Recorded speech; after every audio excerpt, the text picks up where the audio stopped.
Welcome to another episode of Escape Velocity. I'm your host, Tracey Halvorsen, and today I am with Dayana Kibilds, otherwise known as Day. And Day is Vice President of Strategy at Ologie, the agency for brands on a mission. For nearly 2 decades, she's led award-winning work with institutions around the world. An international keynote speaker and best-selling author, Day is known for taking complex ideas and making them feel clear, practical, and possible. She loves to teach and share what she knows through her email book, Mailed It, which I cannot recommend highly, as highly as, just read it. It's great. Email is not dead, far from it. And she also teaches through workshops and courses and through her volunteer work with CASE, Digital Collegium, and AMA. And through her weekly newsletter, You Ask, Day Answers. So sign up for that. I'll include links to all of this in the show notes when we're done. Day is a lifelong immigrant who grew up in 6 different countries and is now happily Canadian. She lives with her son, Romeo, love that name, and her husband, Bruno, also love that name. So Day, welcome. Thanks for joining me. Thank you for having me, Tracey. I'm excited for our conversation this afternoon. I'm excited too. I think we've known of each other in the orbits of higher ed and digital and all of that for years, but I really am so excited to actually have a conversation with you today and dig into some of this stuff.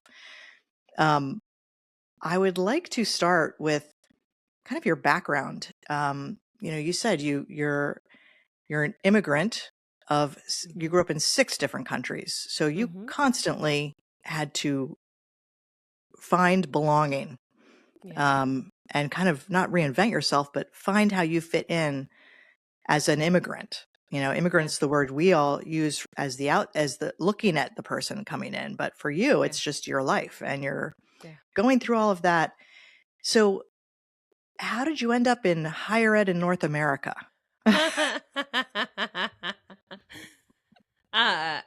Well, yeah, how did I do that?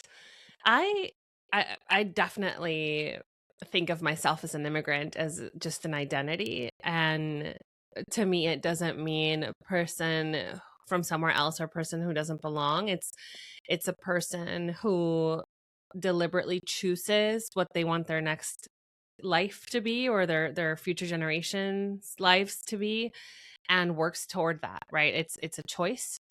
Some people have to make it without wanting to, but the common denominator, I think, that unites immigrants everywhere is that they are trying to create a life that they were not born into. And that's just been my life since I was born. So I was born in Venezuela, in Caracas, in the 80s, mid 80s. And that was the tail end of a very prosperous few decades for Venezuela. I'm not the first person to have emigrated, though. My grandparents emigrated to Venezuela from Europe after the Second World Wars. And then my father decided that he also wanted a better life for us, for his family. And so he moved us to Florida in the mid 90s, when politically things in Venezuela were starting to get less prosperous. This is before Chavez first took power. So in mid 90s, we moved to the US. I didn't speak English. We started school. I started 5th grade.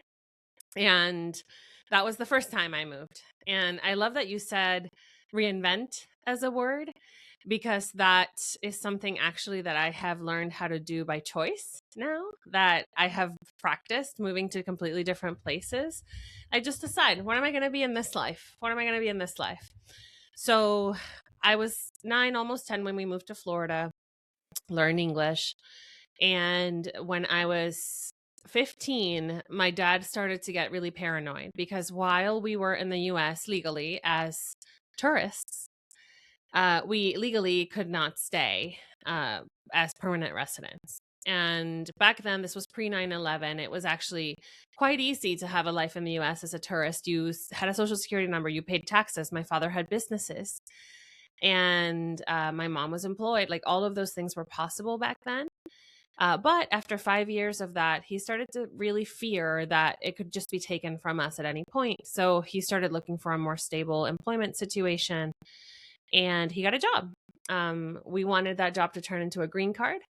But this American company that hired him was like, great, you speak Spanish? Awesome. We want you to go represent the company in Mexico. So we moved to Mexico, all of us. My brothers and I and my family moved to Mexico City, and I finished high school in Mexico City. And after Mexico City, I had fully intended to go back to the United States. I spent so many formative years in the United States. I felt very American.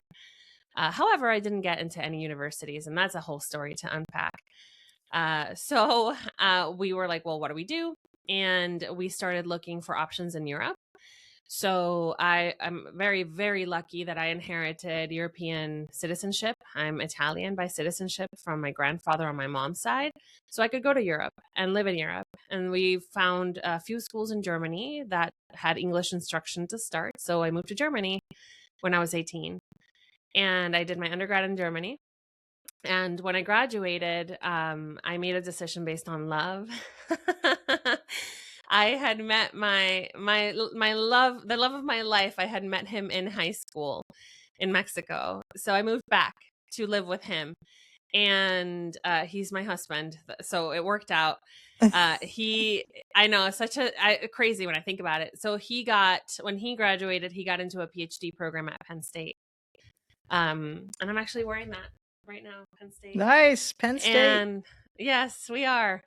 So we moved to Pennsylvania together, married. And when we did that, is when I realized if we are to have a successful partnership in life, and he's going to be a professor, then I need to start working in higher education so that no matter where he goes, I can also have an opportunity at his institution. So that's when I actively started trying to get into higher ed. Now, if you're counting, that was 5 countries. There's 2 more, or actually 4 countries. There's 2 more, right? Yeah. So in between Mexico and Penn State, there was a brief 2-month stint in South Africa.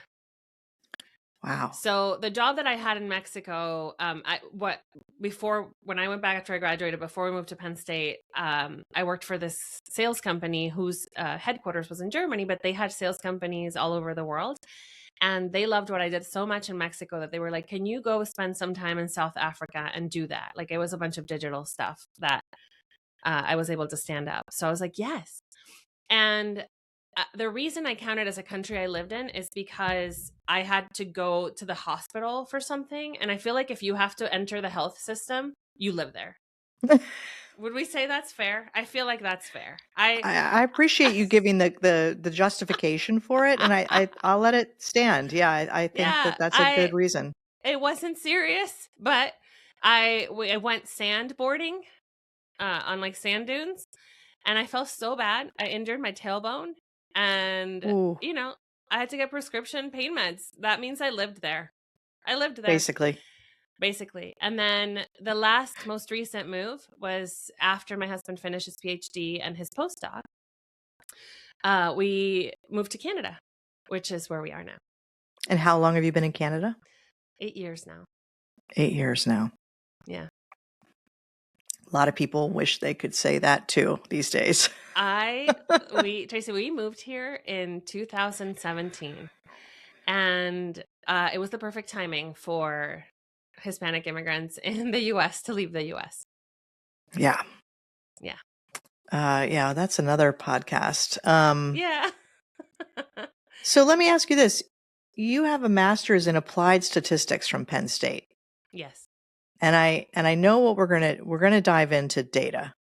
Yes. And how we use it, when we overuse it, and all of the things. Yes. But how do you go from that to being VP of strategy? Like, how does, not that, it's impossible. Like, that just seems like a big swing from something that's very literal to something that's a lot more nuanced and made up of things beyond statistics. Yes. Well, I have never been able to choose a lane in anything in my life. I want to do all the things, and this has just been a pattern for me since I was very young. A lot of kids you see, even their parents reinforcing whether they're good at math or good at English, or good at this or good at that. And I refused. Like, I refused to not be good at everything, basically. And I loved math, and I loved English, and I loved writing, and I loved art, and I just loved everything. So, um, growing up and growing into my profession, I remember when I was in Germany studying, I was very good. One of the best in my accounting classes and finance classes, and my professors, I remember them telling me, like, you have a career in this. Like, you can make a lot of money if you go into finance or accounting or some of these more kind of number-based disciplines. And I was like, but I love marketing. I just love marketing so much. And they're like, but you, like, not everybody can do this other stuff. And I'm like, okay, but like, I don't care. I just like really love marketing very much. And so I like always just refused to pick a lane. Mm-hmm. And in my first job after college, I was hired as an accounting controller of operations. Like, my job was to reconcile things and do accounting related, finance related things for this automotive company in Mexico, German headquarters. And I noticed this was early 2000s. Cool, I can do that job. And now what? I did it. And now what? And I remember noticing that one of the challenges that we had, being an after sales or an aftermarket company of a German brand in Mexico, is that we were up against a lot of products that worked just as well, but were a lot cheaper, made in other places, right? Made in Mm-hmm. China, or copies of our products. And what I realized, like, we needed branding. Like, we needed branding to do some heavy lifting for us. We needed the end user or the mechanics to go to the wholesalers and ask for our brand, instead of the cheapest products. So I was like, well, we need to reach them somehow, right? We can't be at the mercy of the wholesalers who want a big margin. So I was like, here's what I'm going to do. I proposed this to my boss back then. I want to make a blog. I want to do an email newsletter. I want to create a YouTube channel with do-it-yourself videos that feature our products. And I want to establish a forum where any mechanic can come and ask our technical experts questions. And they were like, how much is it going to cost? I'm like, nothing, because the internet is free, right? And I did all of that, but that was marketing. That's marketing. And it has nothing to do with the accounting job that I was doing. And that pattern just continued, right? So my career started becoming more marketing experience, communications experience, content experience, and that kind of audience founded strategy to get action, to get ROI, to get conversions. But then when I had the opportunity to study a master's degree at Penn State, I was like, I need to complement that experience with this kind of grounding in data, which I had always just also naturally gravitated to. But I wanted to show on paper I can do both. My experience is going to show a lot of strategy, marketing, content, but I'm also very serious about the numbers. So it's both.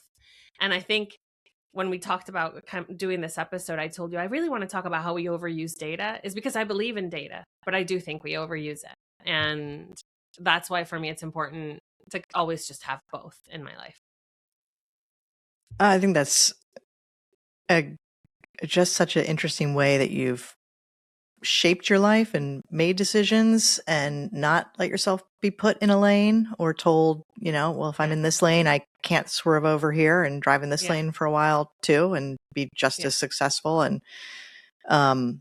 so I love that. And I have to imagine that going through your own reinvention by choice so many times has given you a very personal look at brand and what that means. Because if we kind of compare ourselves to brands in a way, like if you're reinventing yourself, you're spending a lot of time thinking about what that means. I had never thought about that.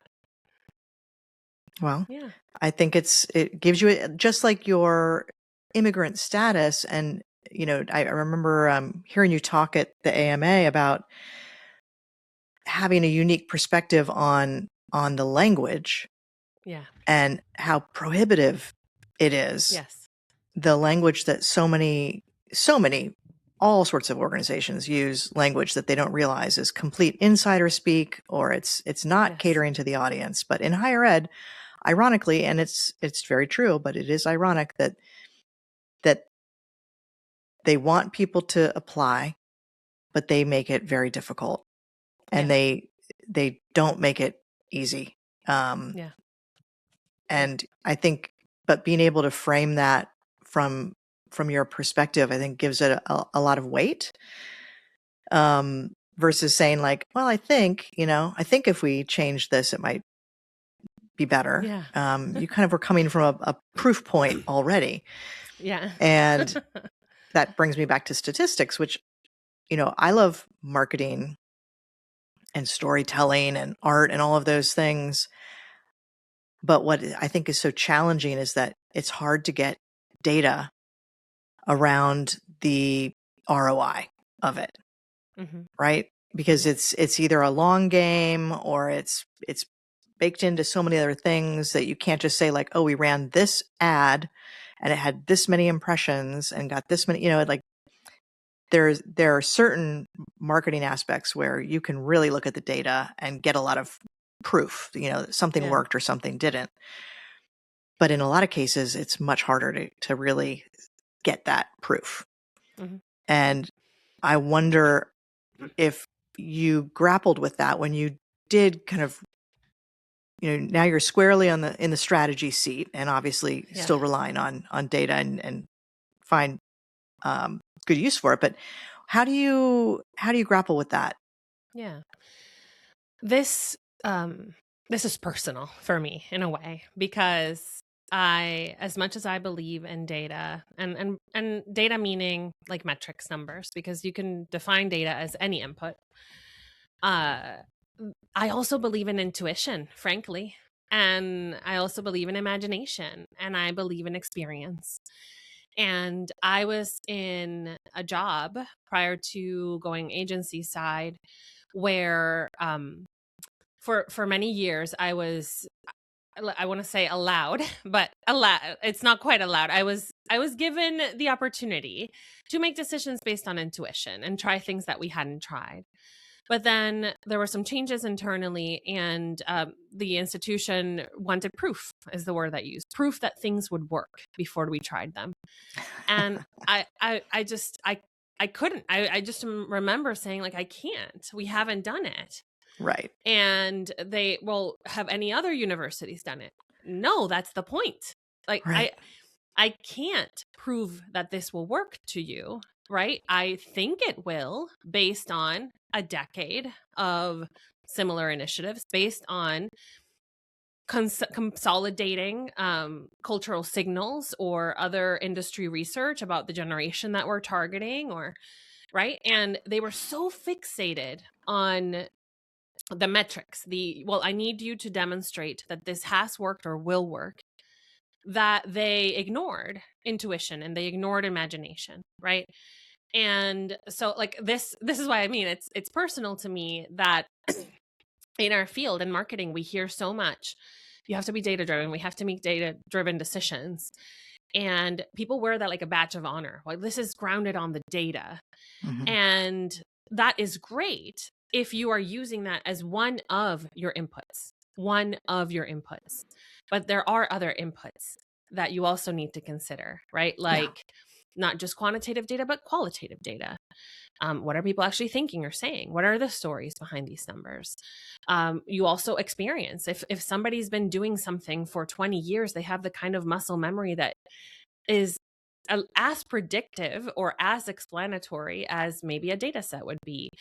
And then you need the things that haven't happened, right? Like the intuition and the cultural trends and the imagination, even, right? So I've spent the past few months actually trying to create some content around this that kind of demonstrates that really well. And I have like some favorite examples of when things have failed miserably because they relied on data, numbers, and nothing else. I love it. Like Kodak is a perfect example of what happened, of something gone wrong, right? Like they had projections, they had past sales, they had proven, right, that their product was the leader in the market over and over and over.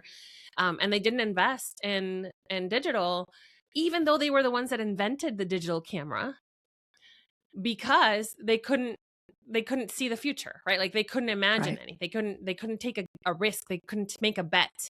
And so we all know what happened, right? Another favorite example I have is Coke.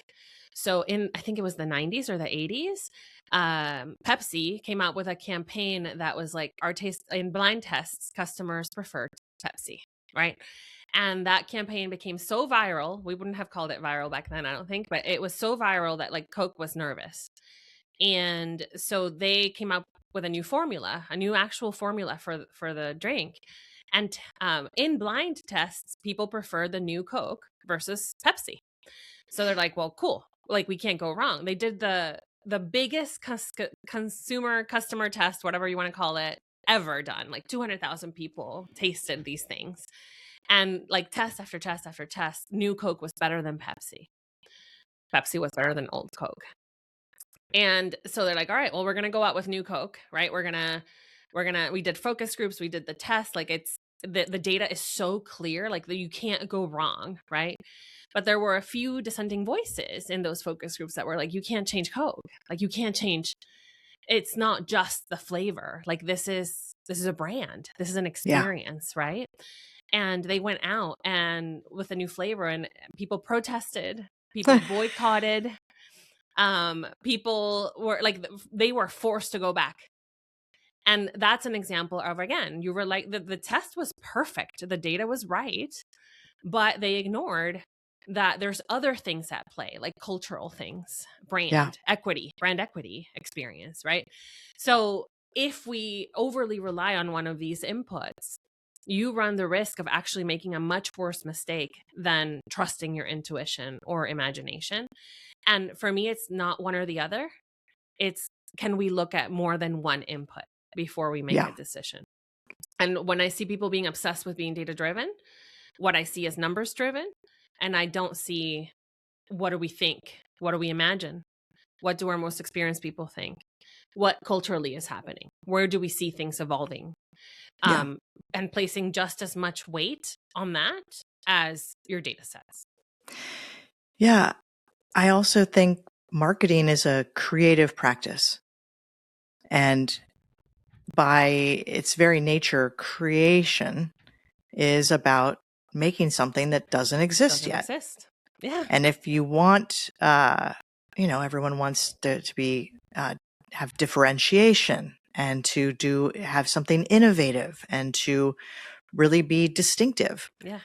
But then they also want to know it's worked for like 5 other people before they actually commit to it. That was the best. I would get that all the time. When we were doing lots of websites for hire ads, like, we want something totally innovative that nobody's seen before, but I need to know it's worked for at least 3 other schools.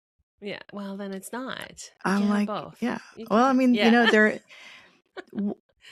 What is it? What do you? So I know I've heard you talk about language being, in particular, a barrier to education. When it comes to web content on a university or college website, how do you make that case to a provost or a board full of trustees that feels like if we take all that big flowery, intellectually rigorous sounding language out of it, it's going to diminish it's going to dumb down the institution, or it's going to not seem serious enough for the academic place that it is? This is an example of, I think, where research and data actually do help. So there's looking at it from multiple lenses. I am a big fan of UX, user research in general, and what the Nielsen Norman Group has created for the industry in terms of how people read websites and they engage with language. I the case starts there for me. It is well studied and well known that when language is at a certain level, 8th grade, 9th grade, 7th grade reading level, people understand faster, people have less anxiety about what you're saying, people are less confused, and because of those things are more likely to do what you're asking them to do. We want that, right? We want people to apply. We want people to do the thing. So that is studied, and it can be shown if they're kind of research oriented or data oriented that way. But I have found most success when I pair that with an actual story or an actual use case. And I use myself a lot in this. It's because I'm glad you're bringing this up, because this is why I didn't get into school in the US after I moved to Mexico. I'm a first generation college student, as are many people that I know, but I was coming into it also from abroad, right? So my parents had even less familiarity with the US university system. They didn't go to university in Venezuela either. And my dad spoke English, but my mom did not. But, that it's not about fluency, right? It's about how complicated the process is. I was very fluent. I was an international baccalaureate student, and I learned English in Florida. It wasn't fluency. It wasn't English. So I didn't know anything about university. So I was like, okay, I'm going to apply to the schools I know because of TV. Harvard, Cornell, and my husband, my crush back then, he was going to apply to MIT. So was I, because we were going to be together forever, obviously. So I applied to 3 of the hardest schools in the whole world to get into. And I'm like on their websites, and I'm like, I speak English. Like, I understand. I have, perfect TOEFL scores, if that's what you want to prove. But I missed an obvious requirement, which is we need your full 4-year transcripts from high school, right? I thought that sending my international baccalaureate transcripts was enough of my time that I did in Mexico, and not necessarily the time that I had done in the US. I missed it. I just couldn't. I didn't know. I just simply did not know. And it's because when you go on any admission website, anywhere, first of all, you have to consolidate 20 different pages of information in your mind. And then you have to understand what applies to you and what doesn't. And then what's secondary mean? What's secondary school versus high school versus pre-baccalaureate? Like, what are these things, right? And we just make all of these assumptions that this language, even at its simplest level, makes sense. That when you add complication in terms of reading level, you can imagine how that just stands up this gigantic wall. And that wall, who that wall is leaving out are the students who don't have university educated adults sitting next to them with a thesaurus, also trying to understand it, but with a lot more practice and life experience to know how to decipher that kind of language. So it's not about looking smart or feeling smart. It's access, right? Like using complicated language. Just for a minute, think about who are you leaving out. And I worked in admissions for a long time myself. And one of the hardest things that for me was to have these conversations with admission counselors and provosts and enrollment leaders, and for them to be like, well, like if they can't make it through that, then they're not going to make it through the university. And I'm like, well, is your job to provide opportunity, or is your job to close these doors in their face? Because I thought it was the first, right?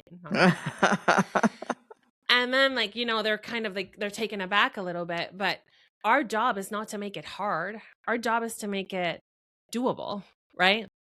For the right applicants to shine. Equitable and equitable and fair. And it isn't a fluency thing. It isn't the student themselves, right? It's who is the context. What we're doing with those systems is favoring those who have the context and the resources, and because it has nothing to do with the student themselves, right? So back to your question is, how do you make a case? You show the research, you show the studies, you show in your own applicant pool what do applications trends look like, who is not showing up in your pool that you want in your pool, and then you surface the stories from those people, because those stories actually illustrate what's wrong. versus just showing a study or the data. Yeah. Have you ever, I mean, you've worked with a lot of higher eds, Yeah. right? Yes. Is there, when you're doing this work, is there anything that consistently kind of shows up as a red flag for you where you start to realize that maybe what they need isn't what they're going to want or be able to do? Is there a I'm just curious if you've seen a trend in the red flag department. To be honest, in more recent years, no. Like what I've seen is the opposite. It's how do we make this easier? Mm. Because everything else has already made it harder. Yeah, that's true. I used to see a lot more red flags before when I was working in admissions myself, and it was about, well, the decisions are made based on we don't want to increase the workload, or if they can't do this, they can't make it in, right? They're not going to make it through. What I'm seeing more now is a willingness to create access and just not really knowing how to do it. So and language is the solution, folks, if you're listening, truly. So here's one of my favorite examples. Every single school that I work with, I do this. It's so fun. Go to the financial aid pages that explain what you're eligible for, what scholarships, whatever, especially DREAM Act, like that kind of content, and take it, copy it, and paste it into something like the Hemingway editor, the Hemingway app, which is an evaluator of how complicated your content is. And what I love about the Hemingway app is that it makes a visual case for why you need to change your content, because it highlights the complicated sentences in red. And so most of those financial aid pages are red, just red. And it looks like a red brick wall. It looks like a wall, literally. And it's like, well, this is what you're putting up on your page. This is what you're putting up in front of people. And then most of the time, these schools are coming to us asking, we have this incredible financial aid policy, and we want to attract more students from low socioeconomic backgrounds with this policy. Why isn't it working? And you're like, well, look at it. Look at it. It's red, right? So what I see, like, that's another way to make the case. It's this like visual aha moment of, yeah, you might have just instituted this free tuition initiative for families with income under blank, but the way that you're talking about it, especially for those families who may not have that you're going after, first generation students who may not have the context themselves, they don't get it because of the language that you're using. Yeah, was it the work that you and Ologie did with, was it Amherst, where you created the whole sort of booklet that went home to the household to help the whole family kind of navigate this stuff in a friendlier way? I thought that was so brilliant, and I'm curious if you've heard how that's working for them. That is working really well. So I had the privilege of, first of all, being on that project. Amherst is an incredible institution doing really amazing things for access. And Ologie is a company that really cares about this kind of work too. And so that partnership was great. And then I had the great joy of presenting about that work at AMA last year. Yeah. And that work was it was big. It was a big project with messaging and visuals and brand and all of that. But the part of it that I think really stuck with me is the student journey mapping and the understanding what is keeping some students from continuing on their journey to Amherst. So what we found through that work was that there was a whole segment of a potential pool of students that weren't even making it into the pool at all. Because while Amherst was devoting a lot of resources and had a lot of partnerships with community-based organizations and other outreach initiatives, even those initiatives are for students who know what they're doing, right? Like you don't know to go to a community-based organization if somebody doesn't tell you, right? You don't know that QuestBridge could be an option for you if you don't have the guidance counselor that tells you that. So there were a whole lot of students navigating this journey solo without and you can think of like the types of neighborhoods that may have under-sourced, under-resourced schools, right? The counselors can't pay attention to individual kids. And there are no significant community-led initiatives to pick up kids from the high schools and help them, right? So there's students doing this alone. And that's what we found, that while they were trying to create access through some of these partnerships, and schools should continue to do that because they do help, that there's also students like that in itself suggests a level of, I don't want to say privilege, but of opportunity that other students don't have, right? So we found that, and then we realized that the way to get at that is to create a guide that would go to the home early. And for Amherst being a liberal arts college, like there was so much explaining to do. Like, what even is a liberal arts college? When you think of college and jobs and, that kind of learning environment and not being directly tied to a profession. And we had to explain college, then we had to explain liberal arts, then we had to explain financial aid, and then we had to explain admissions.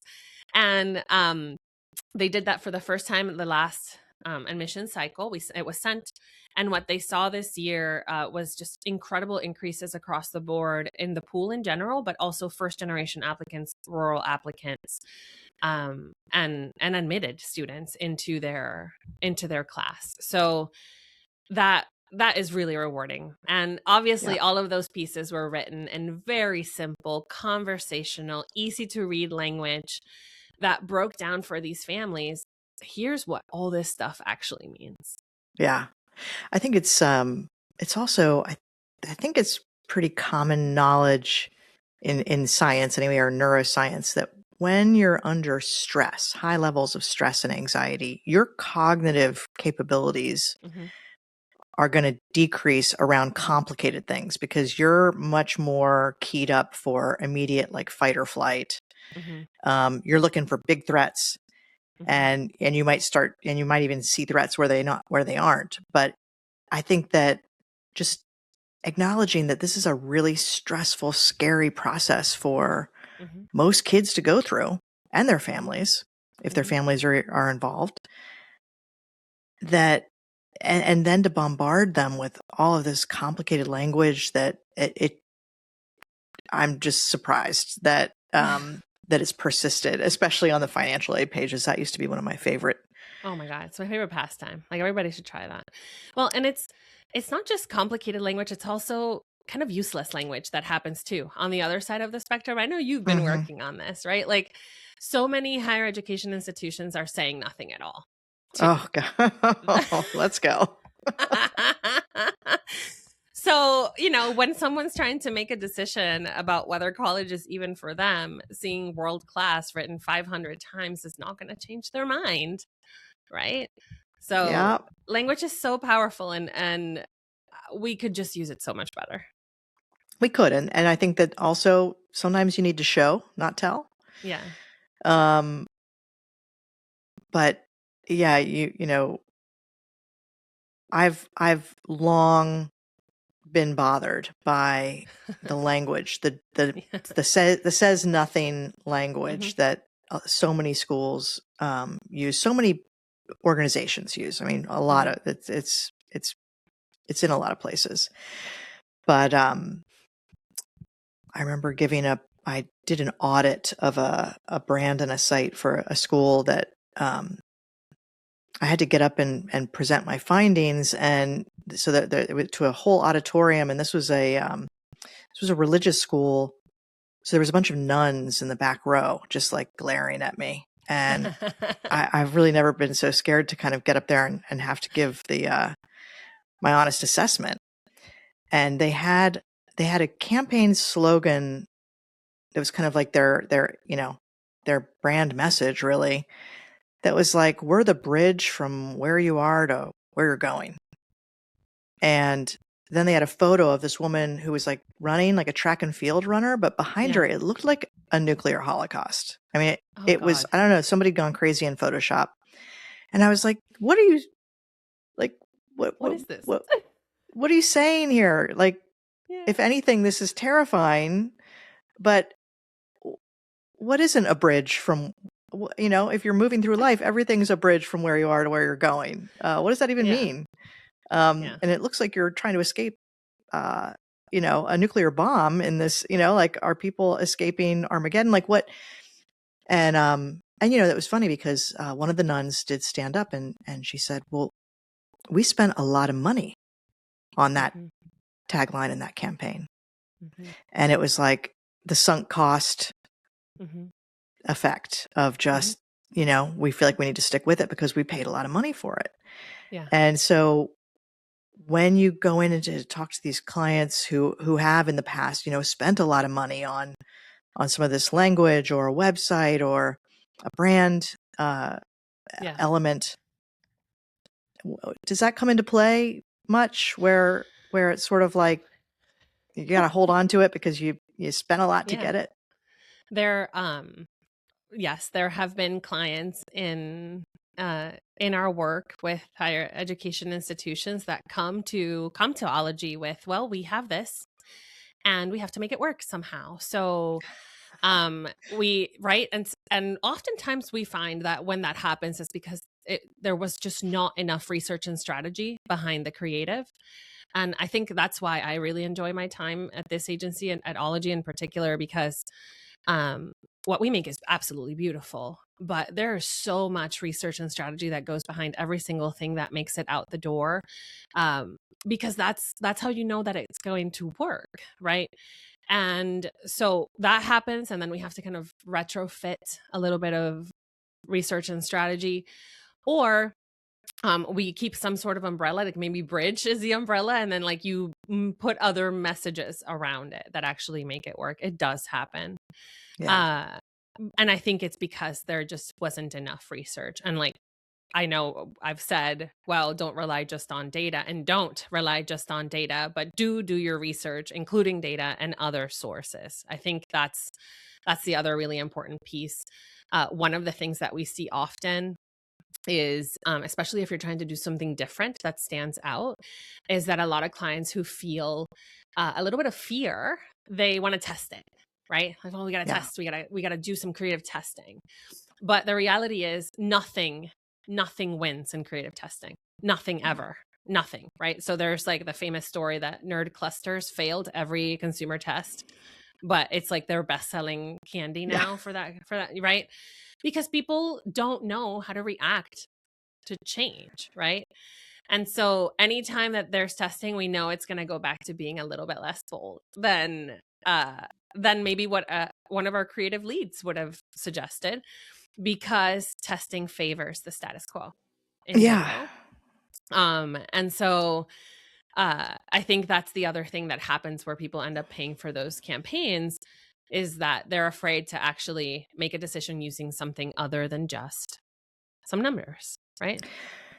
Yeah. And I think it is scary. Yeah. Because if you really want to put out something that's distinctive and uh, and differentiates you so that you can actually get the right students coming and really Mhm. explain why why you're great at being you, whatever that is. Um, because that means not being for everyone, Mhm.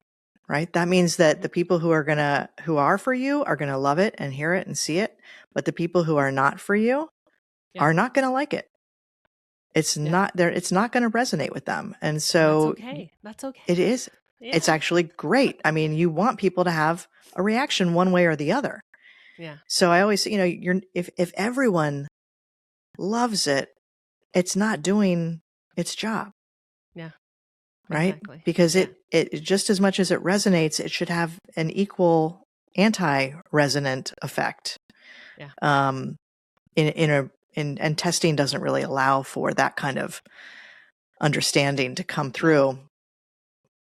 I'm curious, you've worked in-house at universities Mhm. and in admissions, Mhm. um, and now you're on the agency side.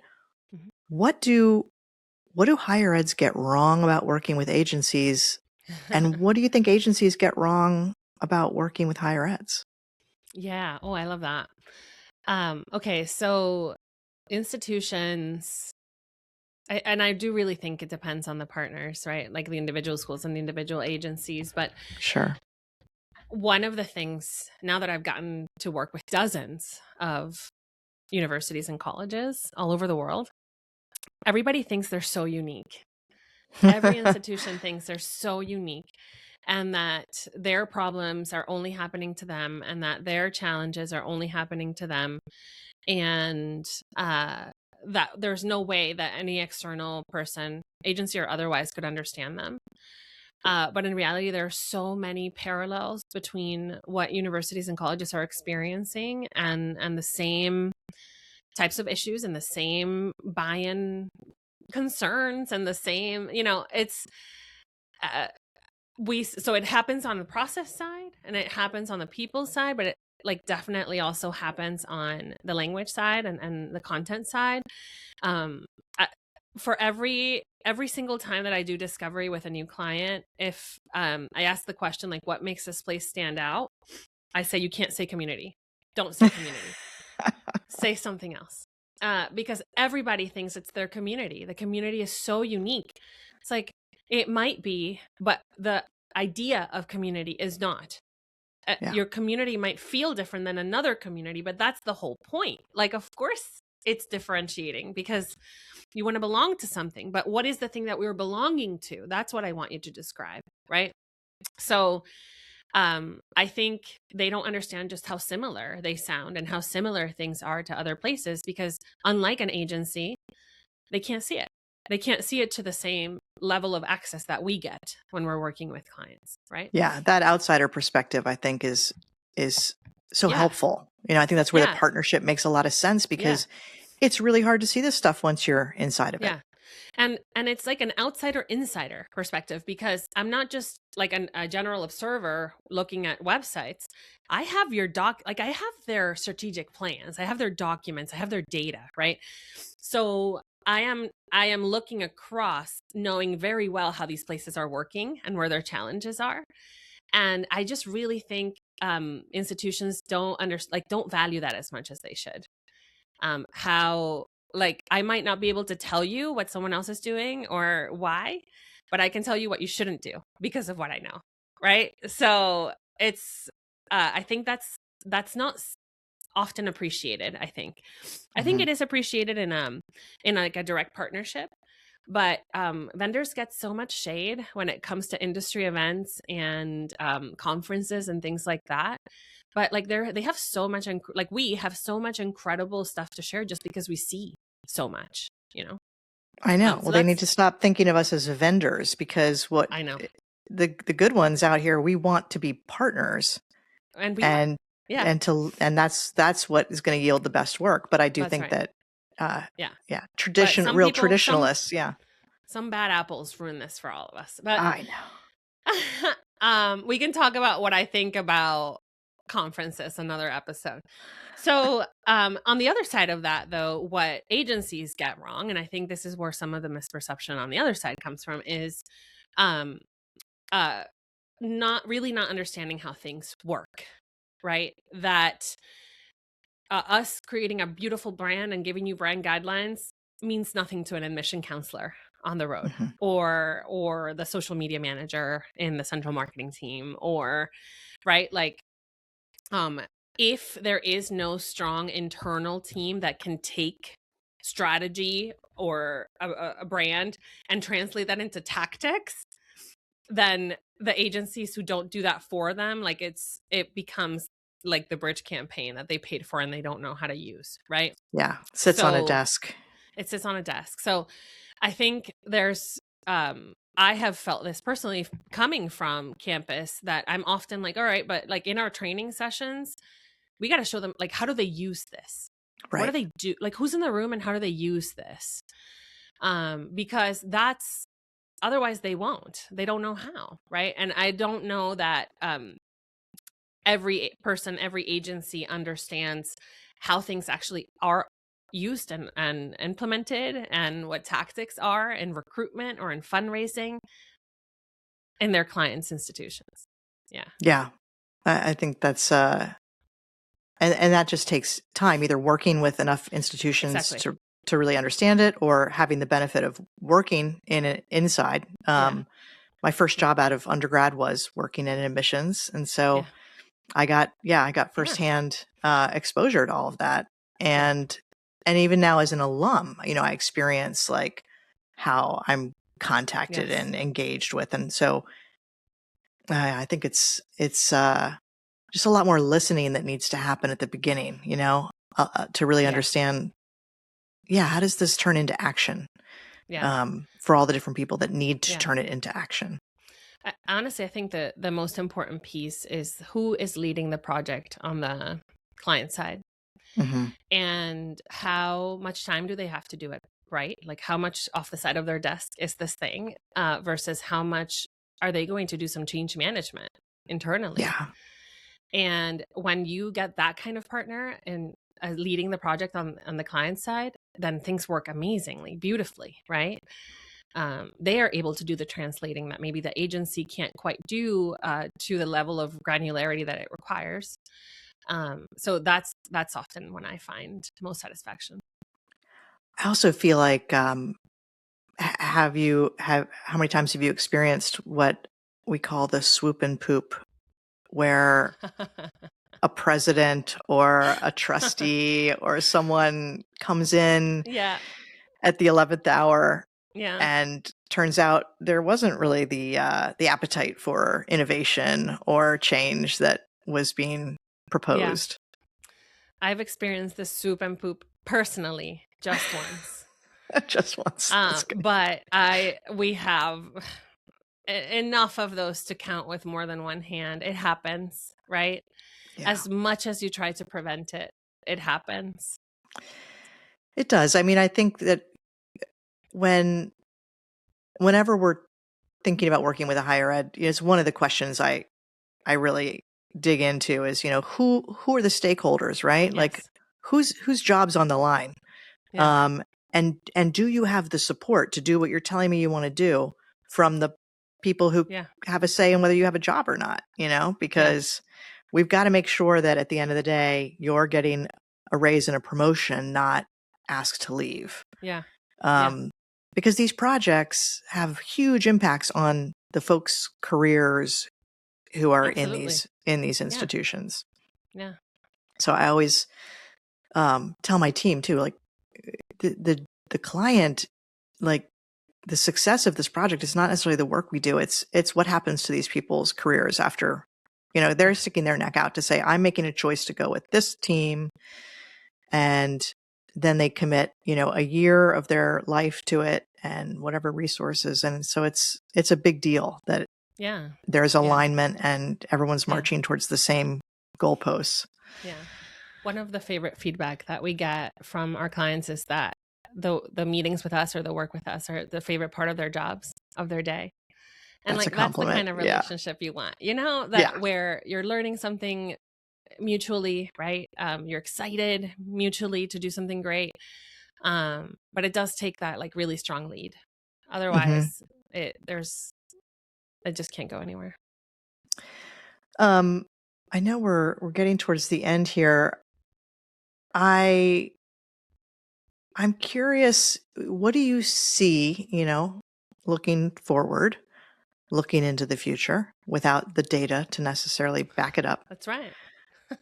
So using your intuition, Hmm. what do you, I mean, because higher, and I know you work with lots of other types of, organizations, but with higher ed, what do you see as big, the biggest thing they need to overcome or address as we move into the future? Because it's under so much pressure from so many Yeah. different angles, and the world is changing. Yeah. 3 years ago, I would have been like, hey kids, get that computer science degree. I Now know. I'm like, Yeah. liberal arts, never been a better time to learn how to Yeah. be a thinker, and a Everybody communicator. learn linguistics. Yeah. Uh, I'm going to give you two answers. One is like structural, and two is marketing. So the structural piece is truly the system we have created cannot continue to exist. It will not be and cannot be necessary for every single person who wants an office job to have a 4-year bachelor degree, because that's what AI is taking over, right? So what I see is really focused training, specific on craft, specific craft, and for those jobs that are kind of office jobs, that there need to be partnerships with employers from the start of the degree, so that it's a lot more focused training for the specific type of employer and the different roles that somebody could have there. And then so it's kind of like taking away the middle and like doing things that are much more focused and vocational and professional. And then the top, which is research and knowledge, and a bit of a return. Like a lot of institutions are research institutions, but a bit of a mission return to that type of environment, and focus on knowledge generation and cures and inventions, which I think is still prevalent and very important, but has gotten in a way diluted to trying to make sure everyone makes it through. So it's like this place is trying to do so many things at once, and I think we're going to see a lot more specialization structurally. And with that, from a marketing point of view, what comes is then what we were saying earlier. You have to own who you are. You have to talk about it very specifically and be totally okay with who that's going to turn away. So it's like this focusing specialization, and then like being really clear about that. You are not for everyone. That's what I see. And then what excites me about it is that in terms of an admission counselor who would recommend to a student, like, what do you want to study, right? We're not going to tell them to go to computer science anymore, not for now. You got to be the very best at what you're going to choose to do. You just have to be the very best. Because if you're just okay at programming, AI can do it better already, right? Yeah. If you're just okay at writing, AI is going to do it better already, right? So be the best dancer, be the best artist, be the best writer, be the best computer programmer, the one that's going to tell the AI what to do. So choose that. And that's exciting to me because people are going to live in their passion. Yeah, live in their passion and hopefully realize that what makes them unique, right? Their lived experience. That time in your youth when you can maybe take some risks, travel, have different kinds of experiences, like that all adds to what you're going to be bringing to the table. And yes, then being the best at something, but it's almost like we're asking or hoping that people, it's like they're going to come out with almost a PhD versus a bachelor's degree, because they've been so focused on the thinking, not the doing, not the executing, not the execution. And I think that's where, the way it's been structured for so long is like, it's all about learning the execution. Exactly. And then as you progress, you're expected to get better at the thinking. So I think that that's going to shift too. But I agree with you that the whole structure of it needs to get a lot more aligned with the real world and the world needs. Yeah. It's a crazy time. It's an exciting time for us to be in this. Yeah. I mean, a lot of people are really terrified of AI and have a lot of challenges with it. I'm so excited by it. It reminds me of when the internet, when I became aware of. Exactly. We have gone through this digital revolution once already, our generation, right? And we were in it then, and we're in it now, because you are the thinker. You're going to be the person telling it what to do. Yeah, hopefully. So I've started a new tradition this year with the podcast where I ask guests to leave a question for the next guest. So I have questions from Yanni and Monica, who were on the last episode this year to start off. And they run Adeo, a creative studio. And so Yanni's question is, what's something that you're kind of quietly obsessed about right now? It could be a show, a movie, a tool, anything. Oh, wow. Quietly obsessed? That's a good question. I have to think about it for a sec. I mean, okay, I'll say it. It's so basic. It's Bridgerton. Okay, it's Bridgerton. I'm like, can I think of something a little bit more smart? No, that's perfect. Okay, That's it's perfect. Bridgerton. All right. Well, you're very brave. No, that's I think I've missed that black hole of obsession that seems to have pulled a lot of people in. It's beautiful. It's just visually stunning. I'd like enjoy it aesthetically.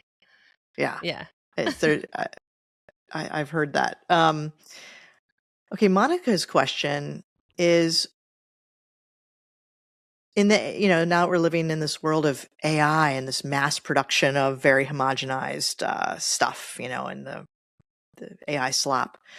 What do you feel is even more authentic now as a human, that you're living in this new time where so much is created by the AI? So, are you leaning into certain things differently? Do you value walking outside more? What feels so critical to you now to define your realness as an individual? Mistakes. Yeah. And anything from like actual big mistakes to leaving typos in my copy.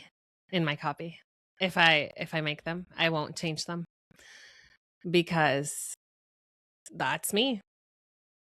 I'm human. What was it? Bob Ross, the painter, used to talk about happy mistakes. Yes. Happy accidents. Happy accidents. Yeah. And, as a painter, I can attest to, like, sometimes the best things you can do in a painting are accidents or mistakes or unintended, because then that leads you in a whole different direction. So I do think that the perfectionism of AI is making all of those cracks and dents feel a lot more human, which feels good. Yeah, exactly. So I still do a lot of my own writing, and I do like use AI as an editor, but not for everything. And if I'm like purely writing and posting and I've skipped a word or I leave it. Yeah. Mistakes. Let's embrace them. I agree. I mean, we are human. We are going to make them. We are. Do you have a question that you would like to leave for the unknown next guest? Yeah. I will ask them, what is the analog thing that brings you most joy? It's a great question. I think that we can wrap it up. Thank you so much for coming on. Is there anything that we didn't talk about that you really want to make sure that you get out there to the world? We talked about it, but I'll just reiterate it. Trust your gut. It counts. Trust your gut. I agree. It's scary, but if you don't do it, nobody else is going to do it for you. No. And it's just as valuable as a spreadsheet. You got this. That human intuition, right? Exactly. Yes. All right. Well, thank you so much. This was great. And yes, talk to you again soon.